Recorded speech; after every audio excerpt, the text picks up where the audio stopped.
ఇది age factors ఉంటుందా madam? అంటే ఈ ఏజ్ వాళ్ళకే వస్తుంది అనేది ఏమైనా ఉంటుందా? లేదా సర్టెన్ ఏజ్‌లో వస్తుందా? చిన్న పిల్లల్లో అంత ఫ్రీక్వెంట్‌గా చూడం మనం. అన్‌లెస్ ఒక్కొక్కసారి కంప్రెషన్ అంటాం. వాళ్ళకి తెలియకుండా నిద్రలో చేతి మీద పడుకోవడం, లేదంటే ఎక్కువ సేపు ఒత్తిడి కలిగించేలాగా ఒక దగ్గర కూర్చుని రాయడం గాని, అలా జరిగితే కనుక కంప్రెషన్ వలన న్యూరోపతి రావచ్చు. ఇక ఒక ఏజ్ వాళ్ళలో అంటే యంగ్ పీపుల్‌లో చూసుకుంటే హైపోథైరాయిడ్. సో థైరాయిడ్ డెఫిషియన్సీ ఉన్నా కూడా తరచుగా చేతుల్లో తిమ్మిర్లు చూస్తూ ఉంటాం. దీన్ని కార్పల్ టన్నెల్ సిండ్రోమ్ అంటారు. అంటే ఇక్కడ మనకి ఏదైతే ప్రసరణ జరగాలో మీడియన్ నర్వ్ అనేది ఒత్తిడికి లోనవుతూ ఉంటుంది. అది ఒబెసిటీ వల్ల, పీరియడ్స్ సరిగా రాని ఆడపిల్లలు గమనించుకోవాలి.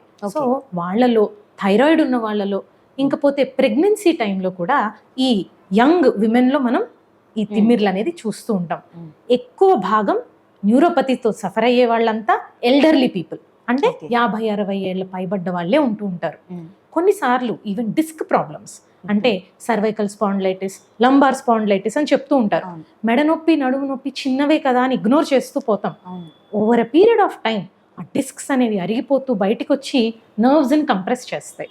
అప్పుడు కూడా న్యూరోపతి సమస్యతో వాళ్ళు మన దగ్గరికి వస్తూ ఉంటారు. సో ఏజ్ లిమిట్ అంటూ ఏముండదు, కానీ ఒక్కొక్క ఏజ్ గ్రూప్ లో కారణాలు డిఫరెంట్ గా ఉంటాయి. ఒకప్పుడు అయితే గనక టీబీ, లెప్రసీ ఇలాంటి ఇన్ఫెక్షన్స్ కూడా న్యూరోపతికి కారణాలుగా నిలిచేవి. ఇప్పుడు అవి తక్కువైపోయాయి. అలాగని డయాబెటీస్ కి మన ఇండియా ఏమో వరల్డ్ మొత్తంలో క్యాపిటల్ అయి కూర్చుంది.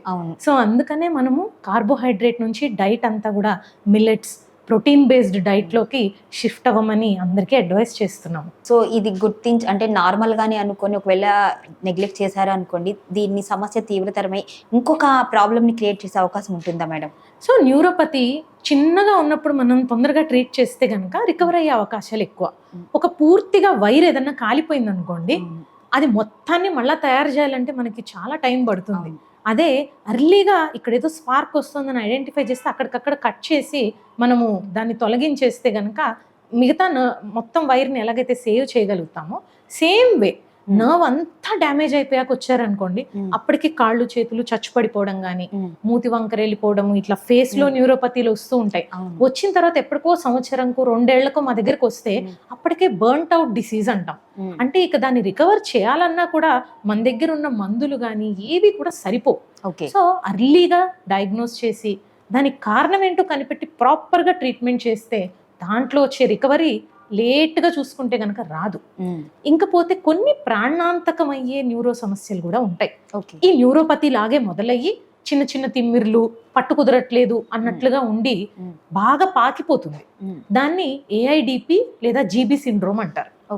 అలాగే క్రానిక్ గా అంటే చాలా కాలం పాటు ఈ ప్రాబ్లం ప్రోగ్రెస్ అవుతూ పోతే దాన్ని సిఐడిపి అంటారు. అంటే chronic inflammatory demyelinating polyneuropathy. So అంటే రకరకాల నరాలన్నీ మెల్లమెల్లగా చచ్చుబడుతూ పోతున్నాయి అని అర్థం.